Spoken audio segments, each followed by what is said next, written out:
ٹیکسلا میں رات تھی، رات میں خنکی تھی، خنکی میں خاموشی تھی اور خاموشی بولتی تھی۔ تحسین کے گھر کے باہر کھنڈر تھے جن کی تاریکی میں مہاتما بدھ کے قدیم مجسمے تھے۔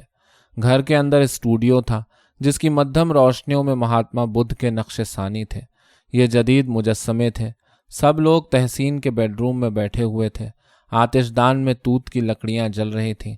ایک صوفے پر برٹل اور ایوا تھے، دوسرے پر زینو اور ایما۔ تحسین آتش دان میں لکڑیوں کو آڑا ترچھا رکھ رہا تھا۔ ٹی وی پر خبریں نشر ہو رہی تھیں۔ خبروں کے دوران نیوز کاسٹر لڑکی نے ایک نئی بات سنائی۔ جغرافیہ دانوں نے خبر دی ہے کہ بحیرہ عاج میں اچانک ایک جزیرہ نمودار ہو گیا ہے جو پہلے وہاں موجود نہیں تھا۔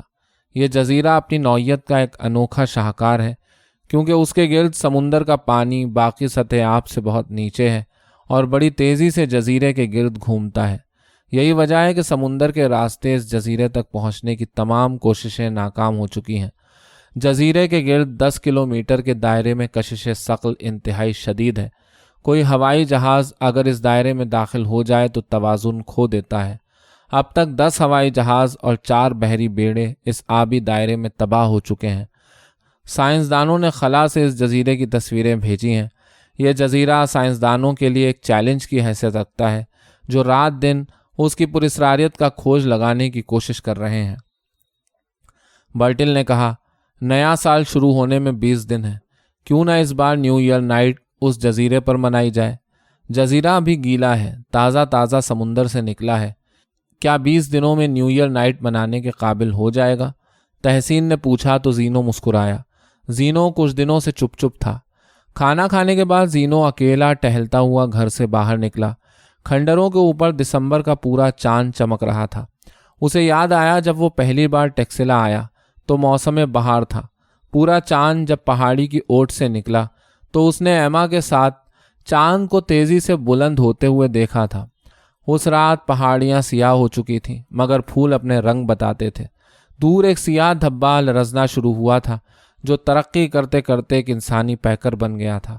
قریب آ کر وہ شخص انہماک سے دونوں کو دیکھتا رہا تھا اور پھر سنسکرت میں بولا تھا، ٹیکسلا کی رات کو جب چاند ہوتا ہے تو سورج کم کم یاد آتا ہے۔ اس شخص کا نام کوٹلیہ چانکیہ تھا۔ وہ ان دنوں ایک کتاب لکھ رہا تھا جس کا نام ارتھ شاستر تھا۔ کچھ دیر ٹہلنے کے بعد زینو واپس گھر میں داخل ہوا۔ ادھر ادھر پھرتا رہا، پھر تحسین کے اسٹوڈیو میں داخل ہوا۔ نیم روشن تاریکی اور نیم تاریک روشنی میں مہاتما بدھ کے نہایت دلکش مجسمے نروان میں ڈوبے ہوئے تھے۔ پتھر کی نگاری سل پر فاسٹنگ بدھا بیٹھا ہوا تھا۔ آغوش میں ڈھلکی ہوئی چادر کا جھول تھا۔ بازوؤں کے پٹھوں پر وریدوں کی شاخیں تھیں۔ کاسہ سر عموداً ٹھہرا ہوا تھا مگر چہرہ زاویے پر تھا، یوں کہ خالی کاسہ چشم کی کھوکھلاہٹ کا رخ بائیں جانب تھا۔ زینو نے مسکرا کر سدھارتھ کو دیکھا۔ رات کے 2 بج رہے تھے۔ ایوا اور ایما سو گئی تھی۔ تحسین، جس طرح تم پہلے سے بنے ہوئے شاہکار مجسموں کو دوبارہ بناتے ہو ویسے ہی پہلے سے بنے ہوئے انسان کو دوبارہ بنانا پڑے گا، زینو نے کہا تو تحسین سوچ میں پڑ گیا۔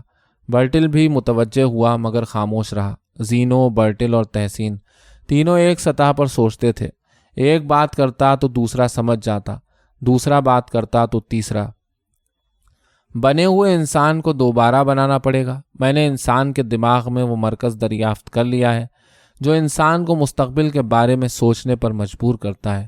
میں نے وہ کیمیاوی صفوف بھی بنا لیا ہے جس کے اثر سے انسان کا یہ مرکز فردہ یا فیوچر سینٹر کام کرنا چھوڑ دے گا۔